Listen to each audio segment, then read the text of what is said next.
दोस्तों नमस्कार, मैं अंकित पाल, आप सभी का स्वागत है अंकित एकेडमी 2.0 में। दोस्तों भारत का शिक्षा मंत्रालय ने जो है शिक्षा में जो है बहुत बड़ा परिवर्तन किया है, बहुत बड़ा बदलाव कर दिया है। और ये बच्चों को जो है अब जो है बच्चे नहीं होंगे पास और कहीं ना कहीं बच्चे होंगे फेल। और इस चीज़ को लेकर के नो डिटेंशन पॉलिसी को उन्होंने खत्म कर दिया है। और यहाँ पे आप सभी को हम इसके बारे में कंप्लीट चीज़ों को बताएंगे, बट आप सभी वीडियो के लास्ट तक बने रहिएगा। चैनल पे नए, चैनल को सब्सक्राइब करके बेल आइकन जरूर प्रेस कर दीजिएगा ताकि आप सभी को वीडियो का नोटिफिकेशन मिलता रहे। दोस्तों चलिए यहाँ पे स्टार्ट करते हैं। ये नो डिटेंशन पॉलिसी है क्या? देखिएगा, शिक्षा मंत्रालय भारत सरकार इन्होंने क्या किया, अभी ये शिक्षा में बड़ा बदलाव किया है, उन्होंने फेरबदल किया है। देखिए भारत के राजपत्र, उन्होंने राजपत्र में जो है नोटिस जारी किया है। उस नोटिस में है क्या, देखिएगा यहाँ पे नो डिटेंशन पॉलिसी के नाम से जो इस पॉलिसी को खत्म कर दिया। और ये पॉलिसी जो है यहाँ पे ये इसमें पॉलिसी के अंदर हुआ क्या है कि भारत सरकार का जो फैसला है, बच्चे होंगे फेल, यानी 5वीं और 8वीं में बच्चे जो होंगे आप फेल होंगे। पहले के टाइम में यहाँ पे आप लोगों को देखने को मिल रहा होगा कि 5 और 8 में बच्चे अगर फेल भी होते थे तब भी उनको पास कर दिया जाता था और अगली क्लास में उन्हें प्रमोट कर दिया जाता था। लेकिन अब ऐसा कुछ नहीं होगा, क्योंकि यहाँ पे सरकार की जो शिक्षा नीति है 2019 की, उसमें उन्होंने बदलाव करते हुए, उसमें संशोधन करते हुए जो है उन्होंने आगे की चीजों को वहां पे उन्होंने प्रमोशन के लिए जो है उन्होंने बैन कर दिया है। और यहाँ पे उन्होंने नो डिटेंशन पॉलिसी को खत्म कर दिया है पूर्ण रूप से। बहुत पहले के टाइम में बहुत सारे स्टेट लोगों ने वहां पे अपने अपने स्टेट में जो है वहां पे उन्होंने इसको खत्म किया था, लेकिन अभी बहुत सारे प्लेसों पे जो है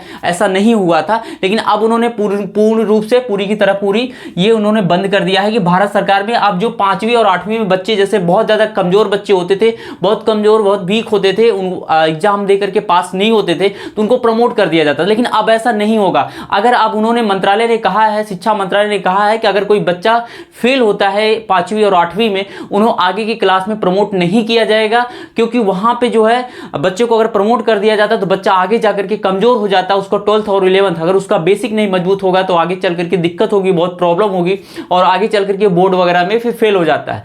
12th और 11th में वहां पे 10th में वहां पे फेल हो जाता है। इस तरीके से देखने को मिल रहा था। तो अब उससे क्या हुआ, उन्होंने डिसीजन लिया कि जो है अब जो उनका बेसिक होगा वो मजबूत होगा, जिससे फिर आगे चल करके वो क्लास 10th और 12th में जाकर के वहां पे उन्हें ताकि मजबूती मिले, ताकि वो वहां पे फेल ना हो। उनका बेस जब मजबूत रहेगा तो आगे की परीक्षाओं में वो अच्छा कर पाएंगे। अगर ऐसा कोई बच्चा फेल होता है तो उस बच्चे को वहां पे रेमेडियल क्लास चला करके उनको अलग से ध्यान दे करके, अलग से उनकी सारी व्यवस्थाएं करके उनको पास कराया जाएगा, फिर से उन्हें एग्जाम देना पड़ेगा। अब ऐसा कोई बच्चा नहीं होगा जो फेल हो गया तो फिर अगली क्लास में प्रमोट हो, अब उस बच्चे को फिर से एग्जाम देना पड़ेगा। यह शिक्षा मंत्रालय ने कहा है 5वीं और 8वीं क्लास के बच्चों के लिए।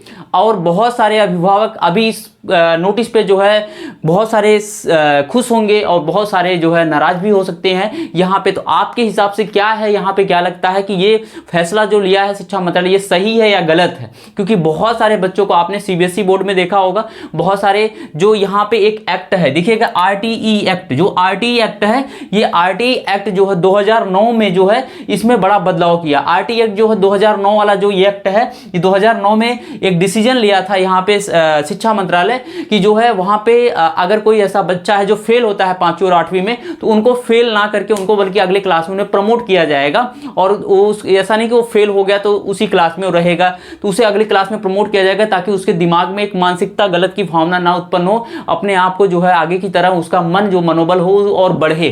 तो इसलिए वहां पे फेल ना करने के लिए बैन किया गया था। लेकिन अब उसी चीज को फिर से उसमें फेरबदल करके फिर से उस पॉलिसी को खत्म कर दिया गया, ताकि आपसे जो बच्चे हैं वो अपने आप को बेसिक एकदम मजबूत रखें और अपने 5th, 5th और 8th क्लास में जो है अच्छा मार्क्स लेके आए और पास होकर के फिर आगे की क्लासों में प्रमोट होते चले जाएं।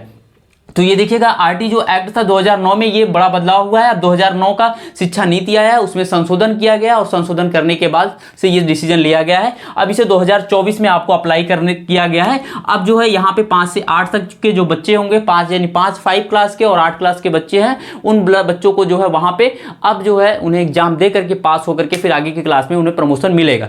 चलिए दोस्तों, ये आपको सही लगा या गलत लगा आप कमेंट करके जरूर बताइएगा। वीडियो को जरूर लाइक कर दीजिएगा और अपने फ्रेंडों वीडियो तो ज़्यादा से ज़्यादा लोगों को शेयर करिएगा, ताकि बहुत सारे ऐसे अभिभावक थे जिनको अभी इतना नहीं पता, वो अभी पेरेंट टीचर मीटिंग होती है तो वहाँ पे भी नहीं जाते, अपने बच्चे के बारे में केयर नहीं करते, बच्चों की देखभाल नहीं करते और सिर्फ स्कूल के भरोसे, टीचर के भरोसे जिम्मेदारियां दे करके छोड़ देते हैं। तो बहुत सारी ऐसी चीज़ें होती हैं जो आपको देखने को मिलती हैं। तो यहाँ पे सिर्फ टीचर की ही जिम्मेदारी नहीं है, आपकी भी जिम्मेदारी है, आपकी भी वहाँ पे चीज़ों को देखना चाहिए कि हाँ हमारा बच्चा कैसा है कैसा नहीं है, और पढ़ाई अच्छा कर रहा है कि नहीं कर रहा है। अगर वहाँ पे वो बच्चा फेल होगा तो उसके लिए भी आप ही रिस्पॉन्सिबल होंगे। टीचर की जो वहाँ पे होती है एक रिस्पॉन्सिबिलिटी तो अलग है, लेकिन वहाँ पे भी अलग से सरकार ने कहा है कि उन्हें अलग से रेमेडियल क्लास करा करके फिर से बच्चे का एग्जाम कराया जाएगा और फिर से वो बच्चा पास होकर के फिर अगले क्लास में प्रमोट होगा। तो दोस्तों आप सभी के वीडियो अच्छा लगा, लाइक करना, शेयर करना और चैनल को सब्सक्राइब करके बेल आइकन प्रेस कर देना, और आप सभी से मिलेंगे फिर एक नए वीडियो में। Thank you.